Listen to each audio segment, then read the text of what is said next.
Alright, hello YouTube, this is Jagatech99 from Team Vortex, and I'm going to show you guys the basics of tracking for McPvP.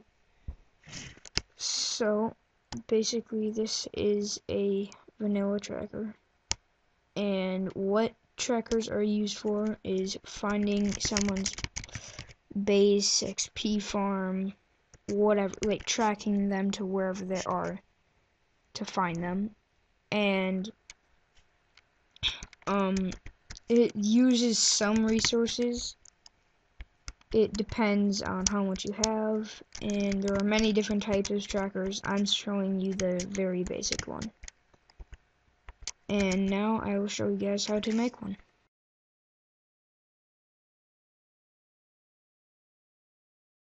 Alright, I'm back, and I'm going to show you guys how to make the tracker. So first you start out with a diamond block and you place it into the center, and then you can place however many obsidian you want on each side of the tracker, on each side of the diamond block.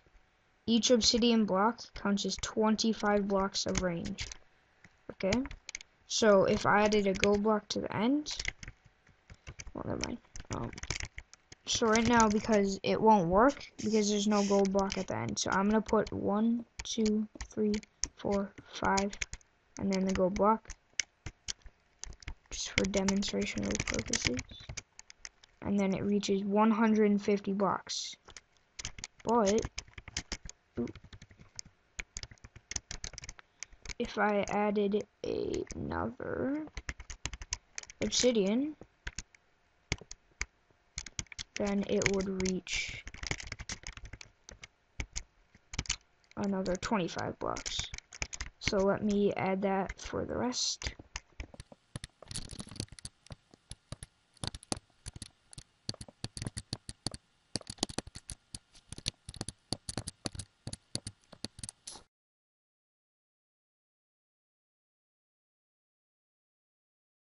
Okay, I am back, and I'm going to show you guys how you would track. So, there are two different ways that you could track. If you had more than 2 people, well, first of all, to be able to track someone, when you did /track all, they would have to be on 2 directions. If they're only on 1, then you wouldn't be able to track them. So they'd have to be on 2, like north and west, or south and east, or it doesn't matter which one, it just has to be 2 of them. And so you do track all, and then there's 2 ways. So if you have 3 people on your team, yourself and 2 other people, one person can stand on the diamond block, and then the other 2 people move the gold block closer.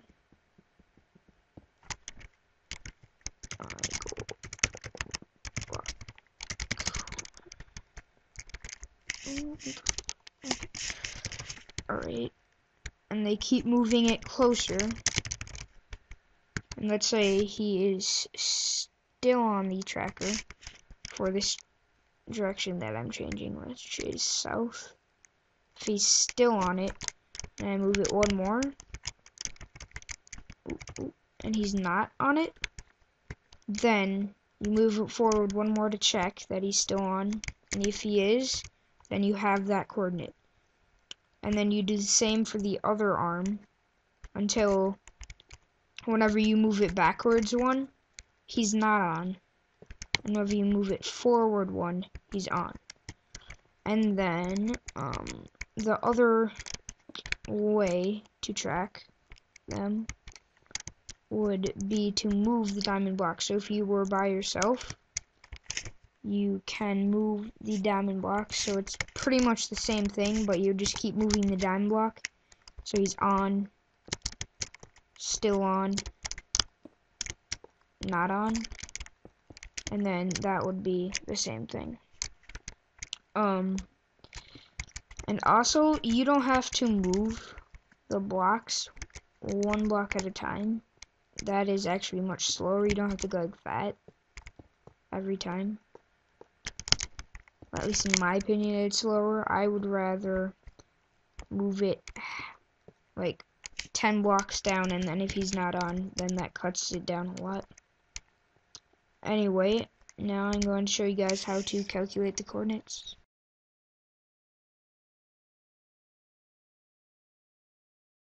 I'm back, and to calculate the coordinates, first you want to open up coordinates. How I open it without the big, the Lego meter thing. You just hold shift and then press F3. Anyway, what I do, I don't put any signs about it, but so I walk down one of the arms that I tracked on, and if you look at the coordinates at the top left, the X is going upwards, so I know I'm going to be having to plus it. So I do track all, and since this is south, oh, by the way, F1, if you look right here, F1, right there, is north, so you might want to label that, and it's north, east, southwest, so this is south. And since south is currently 75 blocks, and it's going positive, then I would do 10,023 plus 75, which equals 10,098. So that would be his X. And then you do the same thing for the Z, which the Z, this one is west, which that means it's going upwards, which means it's 1001. And then you have his coordinates and you can walk there and then rate him, and that won't be his exact chords. You'll have to dig around and try to find it. But anyway, the other way of calculating for the coordinates is if you move the D block and this is where you got him at, right there and right there, let's say. Then you just stand at this diamond block, not here. You don't stand here. You gotta stand right here. And then you gotta stand at where the diamond block where you got him at is, and then you calculate it the same way. And that's basically it for calculating. Guys, that's it for episode 1 of the vanilla tracking tutorial. Next episode, I will be having probably a vertical or horizontally stacked tracker. And if you guys have any questions about tracking at all, just ask in the comments. I'll try to reply as soon as possible. And just a side note, you don't have to make your tracker this big. It can be as far as you want. And remember, each obsidian counts as 25 blocks. So, yeah, thanks for watching, guys. See ya.